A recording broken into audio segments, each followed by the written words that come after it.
Test électrique d'un frein.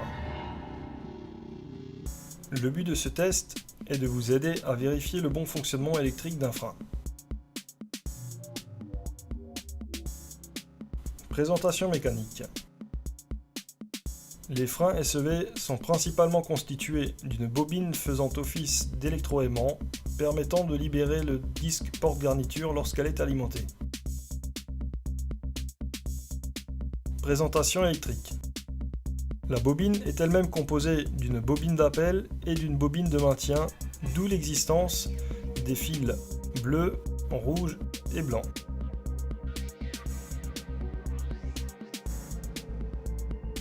Identification du frein. Avant toute chose, il faut commencer par identifier le type de frein, la commande et la tension. Munissez-vous maintenant du tableau en annexe afin de retrouver les grandeurs qui correspondent à votre appareil.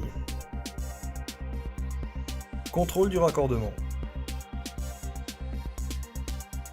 Nous n'allons traiter ici, à titre d'exemple, que les branchements les plus courants. Les fils de la bobine sont branchés d'usine dans l'ordre suivant: le blanc sur la borne 1, le rouge sur le 3 et le bleu sur le 5, voire sur la borne 4 en cas de branchement avec coupure côté courant continu. Les fils représentés ici en jaune sont branchés par le client.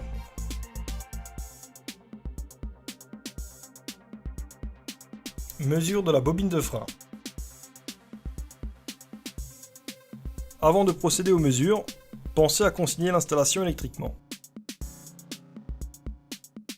Nous recommandons, afin de ne pas fausser la mesure, de débrancher les fils blancs,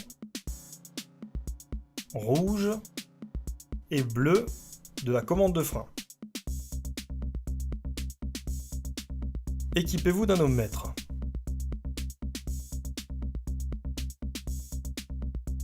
La première mesure s'effectue sur la bobine d'appel, entre le fil blanc et le fil rouge.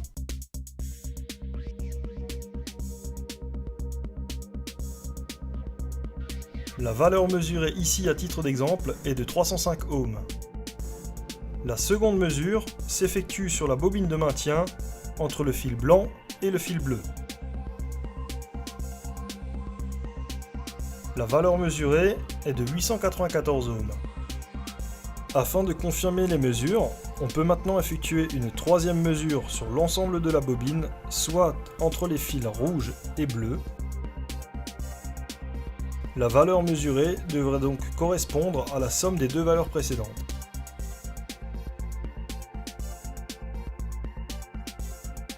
Mesure du courant consommé. Pour cette étape, pensez également à consigner mécaniquement afin d'éviter les risques de chute. Ce test va nous permettre de confirmer le bon fonctionnement électrique de la commande ainsi que la bobine. Nous avons ici utilisé un ampèremètre branché en série sur l'alimentation de la commande de frein, soit côté courant alternatif. Une pince ampèrmétrique de calibre adapté peut également faire l'affaire. Lors de l'alimentation du frein, vous devriez entendre un clac à l'ouverture comme dans l'exemple suivant.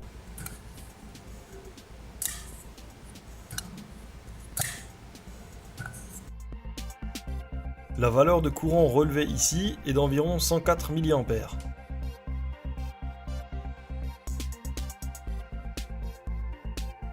En conclusion, si les résistances et le courant mesuré sont conformes aux valeurs extraites du tableau, l'ensemble bobine et commande de frein peut donc être considéré comme opérationnel.